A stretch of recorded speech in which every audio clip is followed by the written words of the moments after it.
If the book of Jonah might be seen as a counterbalance to the Israel first message of Nahum and Obadiah, we have an additional challenge to the mentality of vindictive triumphalism in the oracles of Habakkuk or Habakkuk.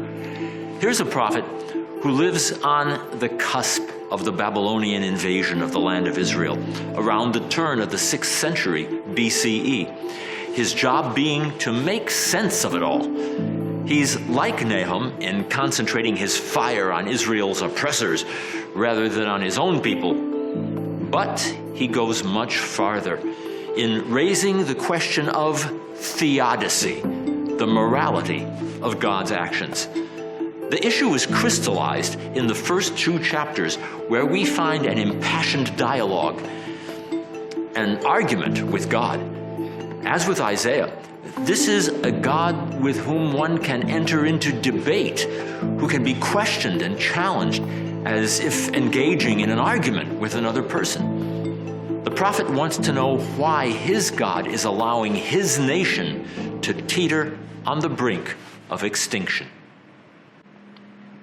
Ad ana Hashem shivati velo tishma, ezak elecha chamas velo toshia, ma tar'eni aven ve'amal tabit ve'shod ve'chamas lenegdi ve'yehi riv umadon, yisa al ken tafug Torah ve'lo yetze lenetzach mishpat, כי רשע מכתיר את הצדיק, על כן יצא משפט מעוקל. Do we believe our ears that the law, the Torah, is powerless? How many social justice warriors through history have cried out, "Where is justice? Why do the wicked prosper?"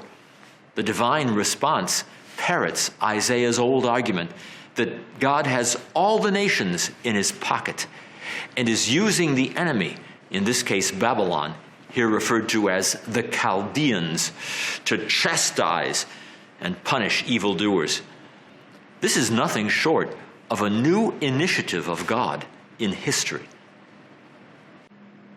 כי הנני מקים את הכסדים, הגוי המר והנמהר, ההולך למרחבי ארץ, לרשת משכנות לא לו.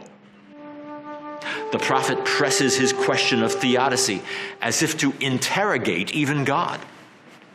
למה תביט בוגדים, תחריש בבלה רשע צדיק ממנו? The prophet's problem is basically the same as faced by modern social justice warriors. What happens when the dream is not fulfilled? As the nation itself was about to collapse, there was certainly good reason to despair.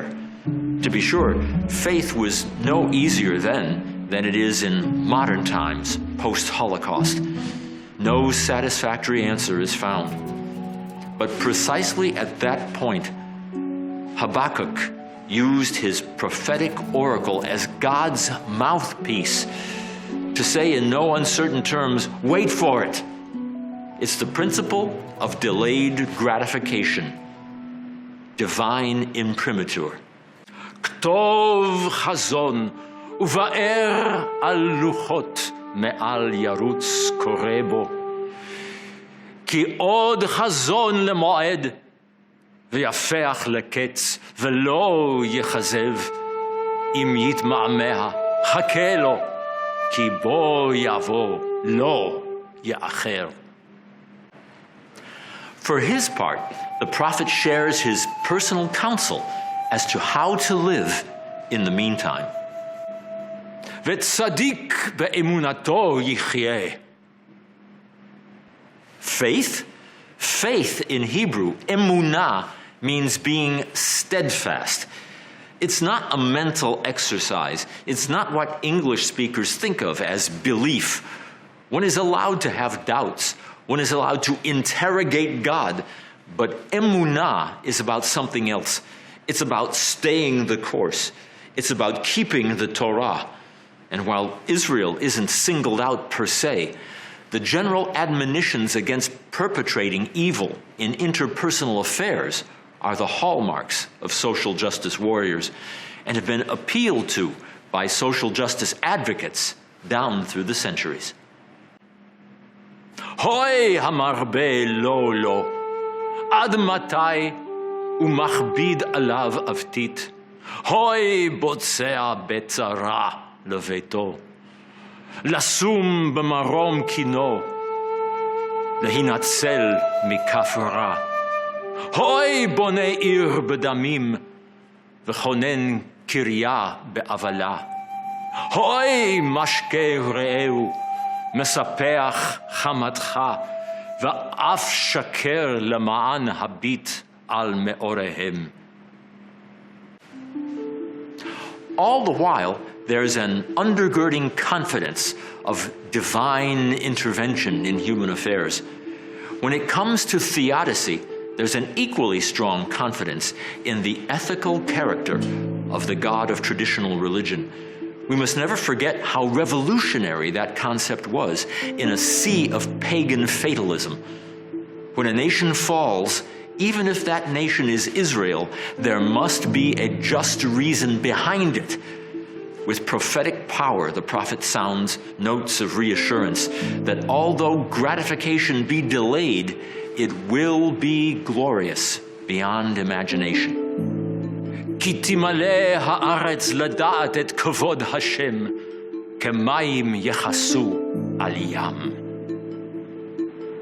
Moving on to chapter 3, we have a powerfully poetic hymn anticipating the victory of Israel's God over her enemies, presumably the wicked Chaldeans, with messianic overtones.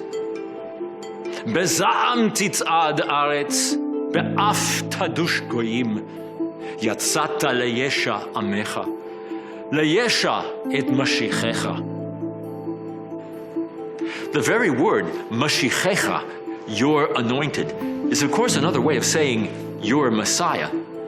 Does this deliverance and the defeat of idolatry have to wait until the end of days?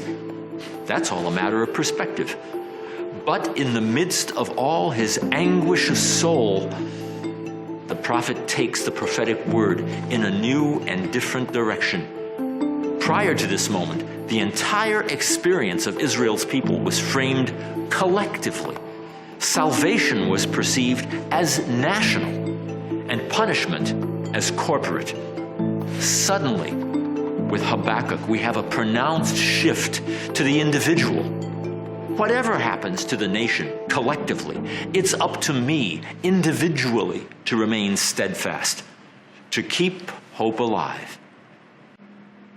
Ki ta'aneh lo tifrach, ve'en yavul begafanim, ki chesh ma'aseh zayit, ushtemot lo asa ochel, gazar mimichla tzon, ve'en bakar barafatim. Va'ani b'Hashem a'aloza, agila be'Elohei Yish'i. Hercule Poirot back again. I would observe that a good literary detective can certainly find some commonality with what was going on in other cultures and societies touched by the new ideas of the axial age. In Greece, for example, the high classical philosophy propounded by the likes of Aristotle and Plato was undergoing no less radical a shift as new personal forms of wisdom were being developed. On the one hand, there was Stoicism, which stressed personal probity aimed at perfecting the individual. On the other hand, we find the philosophy of personal pleasure, Epicureanism, often conflated with unbridled hedonism.